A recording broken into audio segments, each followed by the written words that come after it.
ఓ చీమా, నువ్వు నాకు సవాలు విసురుతున్నావా? నువ్వు ఇంత చిన్నగా ఉన్నావు. నువ్వు గనుక నా పాదాల కింద పడిపోతే నలిగిపోతావు అని ఏనుగు నవ్వుతూ చెప్పింది. అప్పుడు చీమ ఒక్కసారిగా మదమెక్కిన ఏనుగు పైకి ఎక్కింది. దాని చెవిలో దూరింది.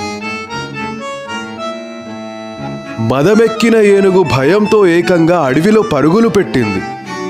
ఎంత ప్రయత్నించినా చెమటలు పట్టించిన చీమను మాత్రం బయటికి తీయలేకపోయింది. చివరికి మదమెక్కిన ఏనుగు విచారంగా కూర్చొని, ఓ చీమా, దయచేసి నా చెవిలో నుంచి బయటికు రా. నీవు చాలా గొప్పదానివి అని అంది.